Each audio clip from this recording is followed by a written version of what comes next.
Video games. I'm willing to bet a lot of you watching have played and or like playing them. Ever since I knew about the existence of video games, I've always thought, how cool would it be to be inside of one and control my favorite characters just by thinking? Okay, maybe not since I knew about video games, but at least from when I knew of Sword Art Online.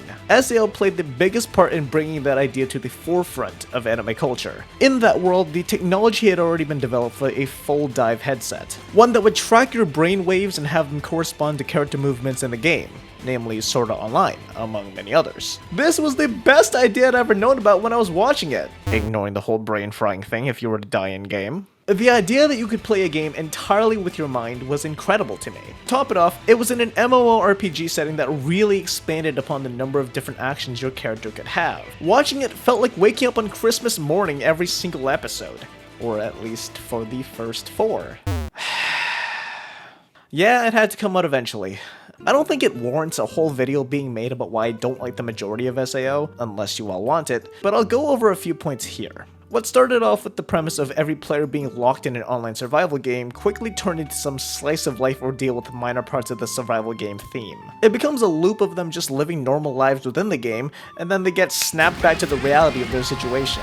Really weird pacing and tone shifts that can be surprising the first time around, but when you go to think about it, are really jarring and don't make a whole lot of sense. Top that off with not even being able to see the full progression of even the main character, Kirito, as they get stronger within the game. The Aincrad arc skips a ton of what's happening behind the scenes, giving you just enough to know what's generally going on, but skipping the world building the show could have had. The characters that are introduced as the story moves forward are just girls that all fall head over heels for Kirito. That with every new addition, I just get tired of it. You know, for as much as this show caters itself towards gamers, there's no shot any gamer has a harem of girls that big. Male fantasy my ass. If it actually catered to the male fantasy, there'd be more badass sword fighting than this melodramatic romance that happens with every girl Kirito meets. Then there's how Kirito doesn't feel balanced within the game either, just because he was a beta tester. He unlocks some unique dual wielding skill just as he's about to die and can just completely trash on the game. Yeah, this happens in a lot of other series too,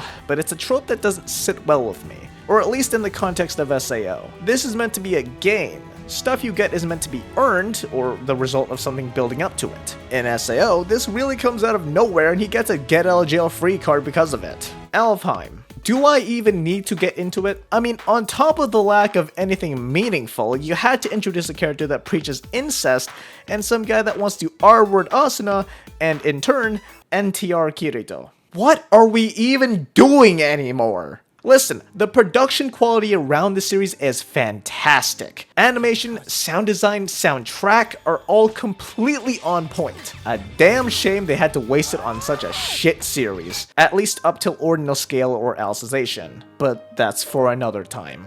So, why did I just go through all that rambling? Because there's finally an anime out there that's basically everything I wanted from SAO, but never got. Shangri-La Frontier aired as an anime in fall of 2023, and holy hell, that season had some bangers in it. You had Frieren, Spy Family, Apothecary Diaries, among many others. And I like to do a thing where I pick out a few shows to watch every season. Shangri-La Frontier just ended up being one of them. And my god, it was one of the most enjoyable shows to watch. Gamers being gamers. That's it. That's the plot. Oh, okay, not really. Main character Rakuro Hizutome has a weird hobby of playing horrible games, whether it be bad due to shit game design, or just programmed by monkeys that never even learned block code. The few that share the hobby recognize him by Sanuraku. As he's going through post-shit game gamer rage, he gets recommended to play Shangri-La Frontier, and as you'd expect, the story goes from there. So you might be thinking then, what sets this series apart from the multiple that have existed before it? Well, a lot. From the characters to the world building right down to the moment-to-moment pacing that doesn't put you right to sleep. But we've got to start somewhere, so let's get into the characters. Shangfro has a colorful cast of characters with more purpose than to just be head over heels for the main character. Rakuro Hizutome is who the series is mainly focused around, as we go through his every experience in Shangfro. From the character creation to his gameplay approach all the way to him reaching level 100 in the game. Of course, while Hizutome is just looking for a good game to play, we get thrown into the pipe dream of a game game that Shangri-La Frontier is. The near zero delay movement that's only limited by how fast a player can react, the wide variety of different weapons or skills you can equip, and the immense world that you can freely explore or zip through. The unique monsters like Lycagon the Night Slayer that exist as raid boss equivalents with special unlock conditions have players forming guilds or groups just to beat them. It's all really cool! It's one hell of a pipe dream of a game, but still a cool thought. Okay, enough glazing the game, let's get down to business here. I do think that because this plot isn't backed by a life or death pretense, sure it lowers the stakes, but it also opens up more doors for a trial and error process. Some things, even the best of players aren't going to beat the first time, but unlike SAO where everything is get it right the first time or die, Shangfro doesn't have those stakes. So instead of introducing and killing off characters that don't matter, you get to see how Sanraku loses fights and learns from it, developing new strategies or approaches to beating stronger enemies in dungeons. That, to me, resonates with a lot more people, because you get to think of some strategies yourself instead of being in a death game. It's because of that Shangfro is so much more immersive of a series. Not only are you experiencing it vicariously through Sanraku, you can go through the same thought process he is. Sanraku is a sick main character. Him having a hobby of playing dogshit games carries into how god tier he is in Shangfro. Think of him playing Shangfro like how Rock Lee fought Gaara after taking his leg weights off. Yeah, it's like that. This guy can kill an area boss at a 30 level deficit. Granted, by basically save scumming at some points, but let's be honest, we all do a bit of that sometimes. Of course, he's not the only relevant character in the series. As he plays more of the game, he learns that two old friends he found from other games also play Shangfro. Those two are Oikatsu, aka Keiuomi, and Arthur Pensilgon, aka Toa Amane. Oikatsu is a pro gamer IRL that actually competes in tournaments, and Pensilgon, seemingly unbeknownst to everyone else, is a fashion model in their regular day life. Well, either they don't know or just don't care. The three meet almost as complete strangers, but almost like that one friend you found playing COD, go right back to chatting as if they never skipped a beat, or try to kill each other in-game. But yeah, the sense of camaraderie they have as old gaming mates is exactly the energy I was looking for, and let's not look past the rivalry. That type of reliance and almost sheer pettiness they have for one another makes this trio one of the better ones I've seen across a lot of anime.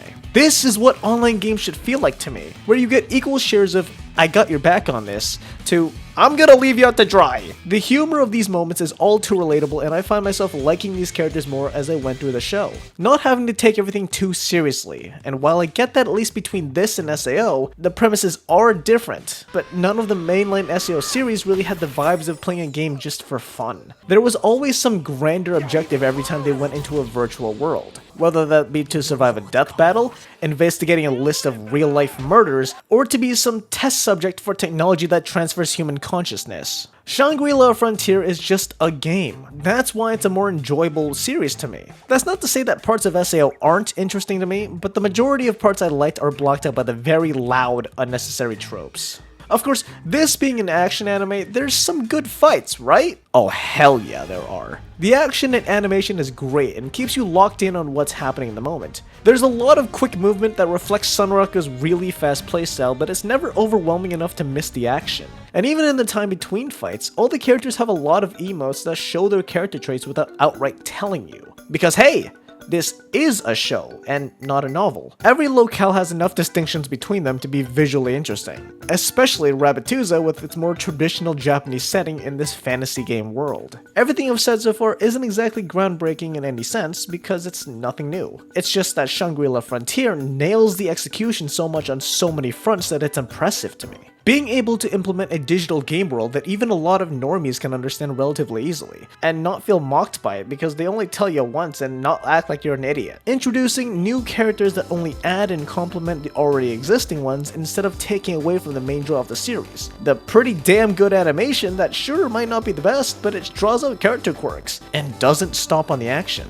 Last thing I'll say about Shangri-La Frontier for now is that there's no bait and switch. One of the things I don't like about certain shows or series is when creators are giving me something to like on the cover and either barely seeing it happen or just never seeing it at all. Here, I'll give you some ideas of what I mean. I expected Sword Art Online to have more cool do or die fights. What I got was mostly this. Every time you dry, you have to think about me, okay?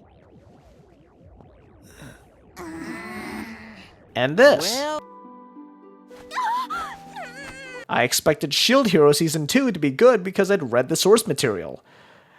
It was not. I'd expected a normal romance out of Golden Time, but I got Ghost Bonnery instead. The point is that while I can appreciate a rickroll every now and then, if a series is going to divert all of its attention away from what I came there for, I'm just gonna get up from my seat and leave. But hey, Shangri-La Frontier doesn't do that. It doesn't try to present itself as something it's not. Right off the bat, it lets itself be known that it's purely for fun and there's nothing that much more complicated mixed in. Sure, a little bit of the tongue-in-cheek high school type romance is sorta present in Shangri-La Frontier, but it mostly serves as a side note or a joke. There's a funny irony in the dichotomy between the hardcore Sunraku and one of the strongest players in the game, Saiger Zero, having an immense crush on him. All in all, Shangri-La Frontier might not be the best series out there, but if you're looking for a good time, it'll have the hookup for you. Especially so if you do play video games. Thanks for watching, and I hope to catch you in another video. See ya.